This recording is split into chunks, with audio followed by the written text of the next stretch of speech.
Well, I'm here with Troy Corrigan and Phil Fackler now, and Troy, you helped make this house automated, electrically automated. We did. There's a lot to this house. We did the lighting layout, the lighting design on the home to make it very usable, friendly, warm, multiple layers of lighting. So when you come in the home, you're not blinded by light. We have automation through our backup generator system. It's an automatic backup generator system, controls the entire home. And it's kind of unique. A home like this that's geothermal, it's very hard. It takes a big generator to control it. We've actually have a load management system built into our generator that manages the house and the geo so they can operate and live normal, stay here during the power outages and not miss a beat. So when someone says automated in a home, what does that mean? That is a very wide spectrum. On the electrical side, we can, something simple is dimming the lights to save energy efficiency. Give the look, dim a light 10% is twice the lifespan of the lamp. So that goes a long ways. But when you look at automation, you can control the entire home through control systems, through the simple remote control for your TV, lighting control. There's so much you can do. I can control your door locks if you want. And it saves you money as well, right? Well, being able to change things from a touch of a screen. Energy efficiency is key. With the geothermal systems, using our thermostats to control it, you can definitely control it.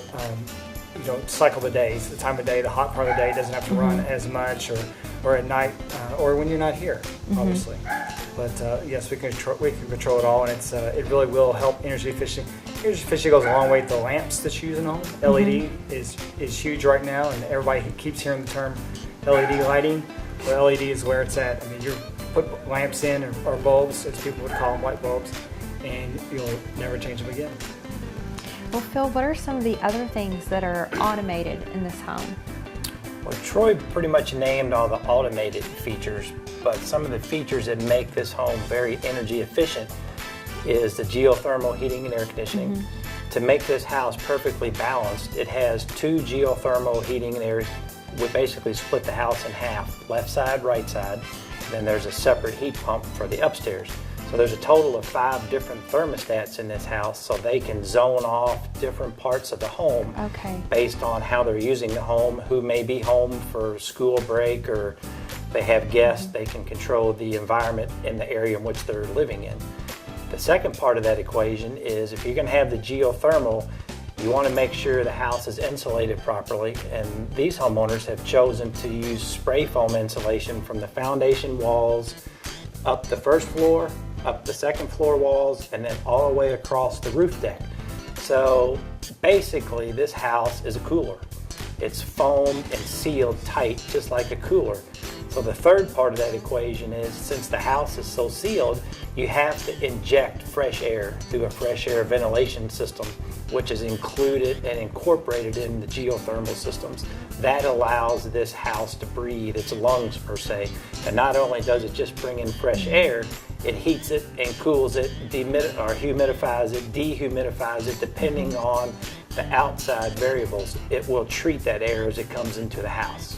And so why is it important for a home to breathe?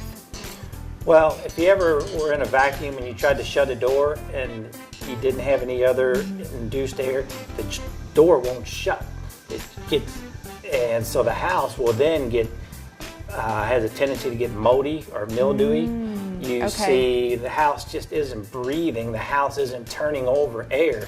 And for a house to circulate and heat and cool, it has to be able to turn over the air, recycle it, clean it, filter it, and bring it back through again. And if you can't let the house breathe, it can't do that.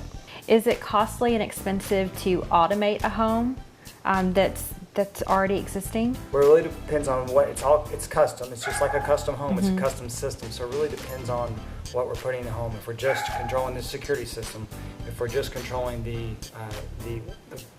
network itself, the Wi-Fi itself, or it could be true home automation, the lighting control, the thermostat. It really just depends on what's going in, but it's very proportionate to the size house. Okay, so it's customizable based on how much or how little you want automated.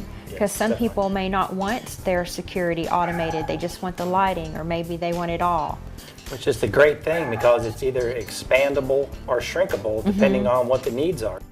Well, if you're really forgetful and you're always forgetting to turn off your lights, or you have those darn kids that leave the door open, give these guys a call with the contact information on your screen. They can fully automate your house and take care of all of those problems for you and save you money.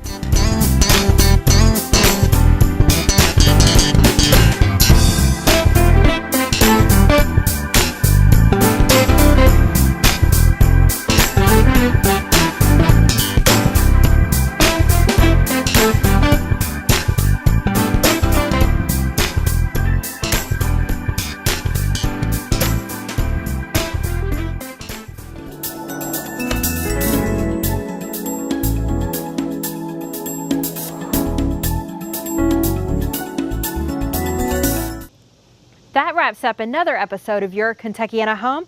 Be sure to tune in next week for more.